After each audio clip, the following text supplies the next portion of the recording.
मैं रामनिवास से आचार्य श्री कल्याण राजकीय कन्या महाविद्यालय सीकर। आज मैं आपको अल्पसंख्यकों को प्रतिनिधित्व देने की पद्धतियाँ कौन कौन सी हैं उनके बारे में बताऊंगा। तो कृपया आप ध्यानपूर्वक इसको सुनने और समझने की कोशिश करेंगे, ऐसी मैं आशा अपेक्षा करता हूँ। तो हम देखते हैं कि दुनिया के अधिकांश देशों में एक सदस्यीय निर्वाचन क्षेत्रों की प्रथा प्रचलित है और इसी प्रणाली का सबसे गंभीर दोष है कि इसमें अल्पसंख्यकों को उचित प्रतिनिधित्व नहीं प्राप्त होता है। इस दोष को दूर करने के लिए निर्वाचन की अनेक विधियाँ पद्धतियाँ प्रचलित हैं, जिनका विभिन्न देशों में चलन है, प्रयोग किया जाता है, किया गया है और जिनका संक्षिप्त विवेचन मैं यहाँ पर करने जा रहा हूँ।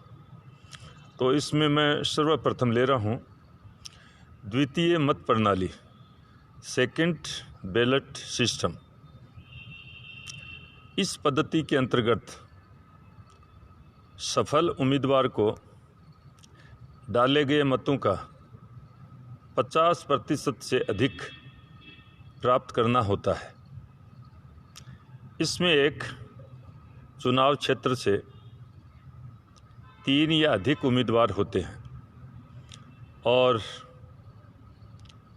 उनमें से किसी को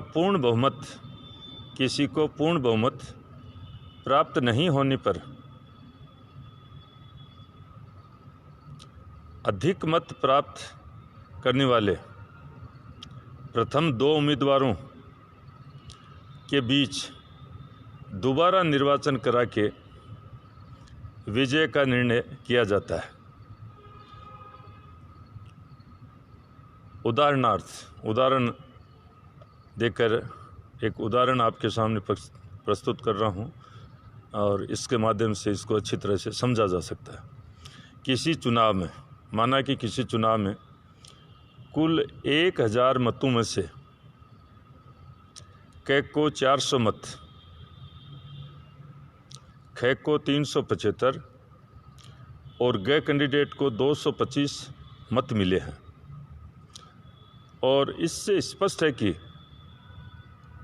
बहुमत जो 1000 में से 501 होता है किसी को भी प्राप्त नहीं होता है। तो ऐसी स्थिति में क और ख के मध्य क्षेत्र में पुनः मतदान कराकर निर्णय किया जाता है। दोबारा निर्वाचन में जो बहुमत प्राप्त करेगा वही विजयी घोषित होगा। तो जिनके 2 के अधिक हैं, जैसे क के 400 और ख के 375, एक को हटा दिया जाता है तीसरे को, तो इन दोनों के बीच में फिर चुनाव होगा और एक जो 501 मत प्राप्त करने हैं वो जिसको प्राप्त हो जाएंगे उसको हम निर्वाचित घोषित कर देंगे। तो ये द्वितीय मत प्रणाली इसको कहा जाता है। दूसरा वैकल्पिक मत प्रणाली, अल्टरनेटिव वोट सिस्टम। इसमें निर्वाचन क्षेत्र एक सदस्य वाला रहता है, परंतु चुनाव के लिए बहुमत आवश्यक होता है। इसके अनुसार मतदाता मत तो एक ही देता है, किंतु उसे अपने पहली, दूसरी और तीसरी पसंद बताने का अधिकार होता है। अर्थात उसकी पहली पसंद वाला उम्मीदवार न चुना जाए तो उसका मत दूसरी या तीसरी पसंद के उम्मीदवार को पड़ जाएगा। यदि मतदान के बाद किसी उम्मीदवार को पूर्ण बहुमत प्राप्त हो जाता है तो उसे निर्वाचित घोषित कर दिया जाता है, परंतु किसी भी उम्मीदवार को पूर्ण बहुमत प्राप्त नहीं होने पर सबसे कम मत प्राप्त करने वाले उम्मीदवार का नाम उठाकर उसके मतों को वरीयता के अनुसार दूसरों में दूसरी वरीयता के अनुसार दूसरी पसंद के अनुसार वोटों को बांट दिया जाता है और इस प्रकार से ये इस प्रणाली को अपनाया जाता है, उम्मीदवारों का निर्वाचन किया जाता है। तीसरा है सीमित मत प्रणाली, लिमिटेड वोट सिस्टम। इसमें ये अपेक्षा की जाती है कि एक सदस्य निर्वाचन क्षेत्र में कम से कम 3 स्थान होनी चाहिए। ये एक बहुसदस्यीय है, एक बहुसदस्यीय निर्वाचन क्षेत्र में कम से कम 3 स्थान होने चाहिए और मतदाताओं को स्थानों की संख्या से कम मत देने का अधिकार होना चाहिए। उन्हें यह भी इजाज़त नहीं होनी चाहिए कि वे किसी उम्मीदवार को एक से अधिक मत दे सकें। तो सीमित मत प्रणाली क्या है? इसमें जैसे बहुसदस्य निर्वाचन क्षेत्र होता है जिसमें कम से कम 3 प्रत्याशी तो खड़े होने चाहिए, उससे अधिक भी हो सकते हैं, और 3 खड़े हो रहे हैं तो वहाँ के सब मतदाताओं को 2 मत देने का अधिकार होता है, 3 से 1 कम। और इस आधार पर ये उम्मीदवारों का निर्वाचन किया जाता है इसमें। और जो ये इसमें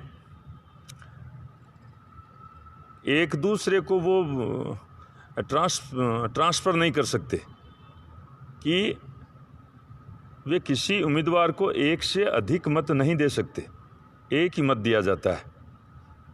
बात समझ में आ गई कि 3 सदस्यों वाले निर्वाचन क्षेत्र में प्रत्येक मतदाता के पास 2 मत होते हैं।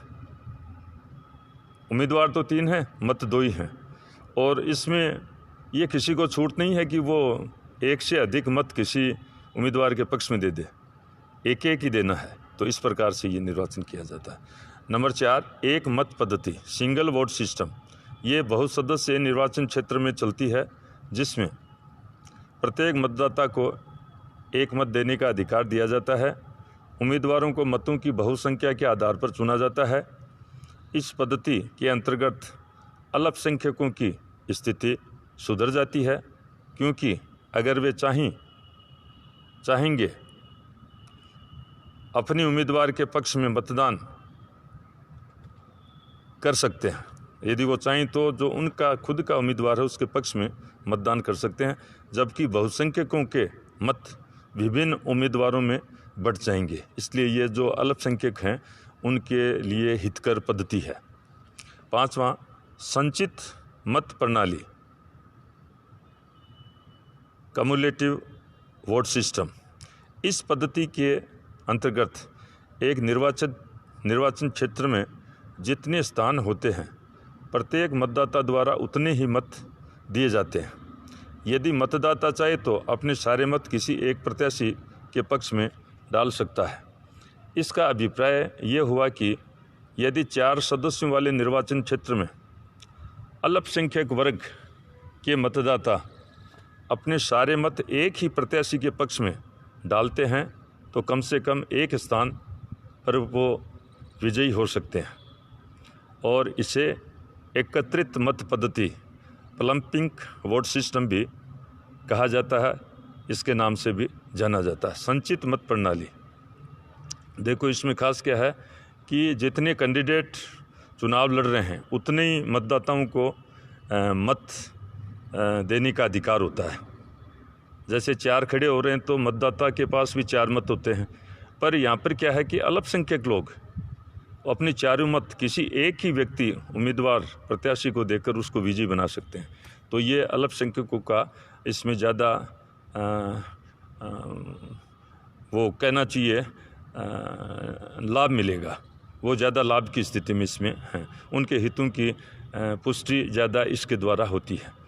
और छठा है मत भार, वेटेज। इसे